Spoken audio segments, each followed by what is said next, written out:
Hello दोस्तों, आपका प्रतीक्षा classes में स्वागत है।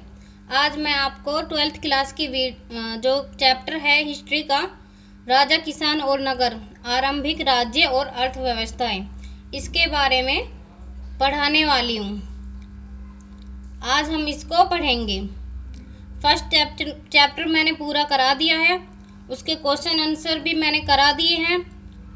आप चाहे तो मेरी वीडियो देख सकते हैं, लिंक मैं डाल दूंगी। हड़प्पा सभ्यता, ये हमने पिछला चैप्टर पढ़ा था। तो आज हम पढ़ेंगे राजा, किसान और नगर। इसके बारे में थोड़ा थोड़ा बता देती हूँ मैं कि जो छठी शताब्दी थी उसमें उत्तर भारत के बड़े बड़े राज्य में विभाजित था। राज्यों का समय महाजन कहा जाता था, तो उस राज्य को उस समय महाजनपद कहा जाता था। महाजनपद में दो प्रकार की राज्य व्यवस्था स्थापित थी। कुछ में राजतंत्रीय सरकार स्थापित थी और कुछ में गणतंत्रीय सरकार स्थापित थी। इन 16 महाजनों में से उस समय मगध, कौशल, वत्स और अवंती नामक राज्य शेष राज्यों की तुलना में अधिक शक्तिशाली थे। इन शक्तिशाली राज्यों ने दुर्लभ राज्यों पर अधिकार करने का क्रम आरंभ किया। तो इसका परिणाम क्या हुआ उसमें परस्पर कि जो इसका परिणाम यह हुआ कि लड़ाइयाँ चलती रहीं। 5वीं शताब्दी ईसा पूर्व में क्या हुआ, मगध राज्य एक शक्तिशाली साम्राज्य में परिवर्तित हो गया था।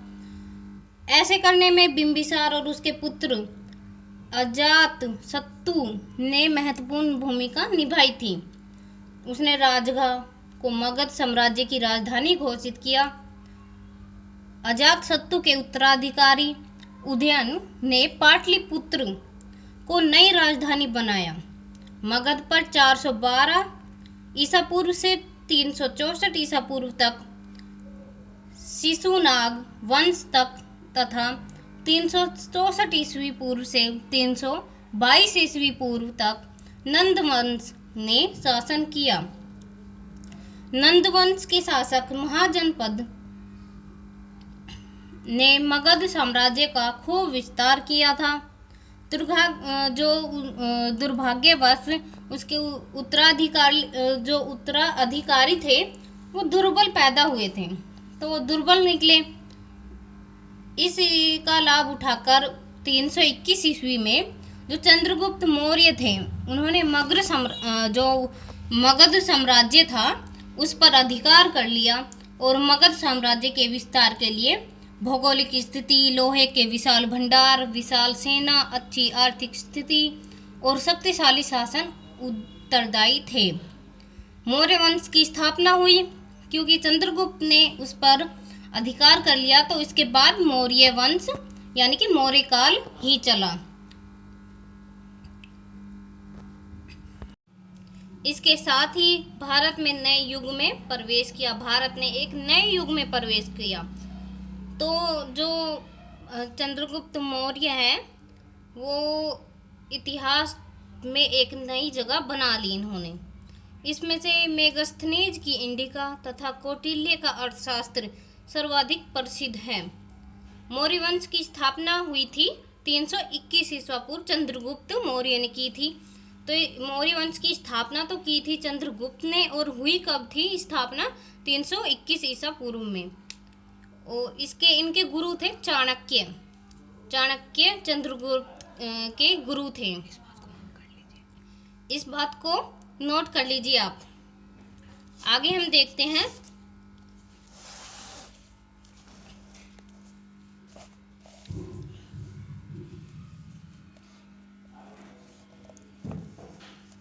जो ये वंश था इस बहुत ज़्यादा प्रसिद्ध था, व्यापार में, कला में, शिक्षा में आदि में। मौर्य साम्राज्य के पतन के पश्चात, यानी कि जो मौर्य साम्राज्य का पतन था वो 185 ईसा पूर्व में हो गया था।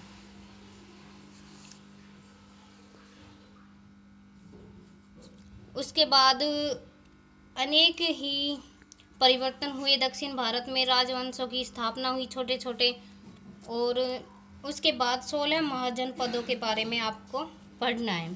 तो वो इस प्रकार है, 16 महाजनपद। पहला तो है आपका अंग, मगध, वज्जी, मल्ल, काशी, कोसल, वत्स, चेदी, कुरु, पांचाल, सूरसेन, मत्स्य, अवंती, अस्मक, गांधार, कंबोज।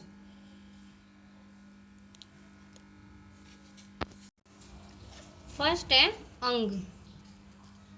अंग मगध के पश्चिम में स्थित था। इस राज्य में वर्तमान भागलपुर और मुंगेर के जिले सम्मिलित थे। इस राज्य की राजधानी का नाम चंपा था, जिसे पहले मालिनी भी कहा जाता था। यह शहर अपने व्यापार के लिए विशेष रूप से विख्यात था। यहाँ के व्यापारी दक्षिण पूर्वी एशियाई देशों के साथ व्यापार करते थे। इस राज्य का मगध राज्य के साथ एक दीर्घकालीन संघर्ष चलता रहा। अंत में मगध राज्य विजेता रहा और अंग राज्य पर अधिकार कर लिया। सेकंड है मगध। 6ठी शताब्दी ईसा पूर्व में मगध राज्य सर्वाधिक शक्तिशाली था। तो उस समय में जो 6ठी शताब्दी थी उसमें मगध राज्य सबसे शक्तिशाली बन गया था। इसमें वर्तमान पटना, गया और शाहाबाद के कुछ क्षेत्र सम्मिलित थे। इस राज्य की राजधानी का नाम क्या था? राजगृह, राजगीर कहा, जो से राजगीर नाम से भी जाना जाता था। मगध राज्य उत्तर की ओर से गंगा नदी, दक्षिण की ओर से विंध्याचल पर्वत और पूर्व की ओर से चंपा और पश्चिम की ओर से सोन नदी से घिरा हुआ था। तो मगध किन किन से घिरा हुआ था? उत्तर की ओर से तो गंगा नदी से, दक्षिण की ओर से विंध्याचल पर्वत, पूर्व की ओर से चंपा और पश्चिम की ओर से सोन नदियों से घिरा हुआ था। बिंबिसार तथा अजातशत्रु इस राज्य के दो सर्वश्रेष्ठ विख्यात शासक थे। उनके शासनकाल में मगध राज्य ने अद्वितीय विकास किया था। बौद्ध ग्रंथों के अनुसार वे दोनों बौद्ध धर्म और जैन ग्रंथों के अनुसार वे दोनों जैन धर्म के महान संरक्षक थे। तो महान संरक्षक बिंबिसार और अजातशत्रु थे। थर्ड है आपका वज्जी। वज्जी अथवा वृज्जी में आधुनिक बिहार का मुजफ्फरपुर जिला सम्मिलित था। यह एक गणराज्य था जिसमें 8 कबीले सम्मिलित थे। इन जो कबीले थे इनमें लिच्छवी, विधेय और वज्जी कबीले प्रमुख थे। इस राज्य की राजधानी का नाम था वैशाली। इस शहर धनवान लोगों, ऊंचे भवनों, विशाल द्वारों और सुंदर तालाबों के लिए विश्वविख्यात था। फोर्थ है मल्ल। मल्ल एक गणतंत्रीय राज्य था। इसमें उत्तर प्रदेश के आधुनिक देवरिया, बस्ती, गोरखपुर तथा सिद्धार्थनगर जिले सम्मिलित थे।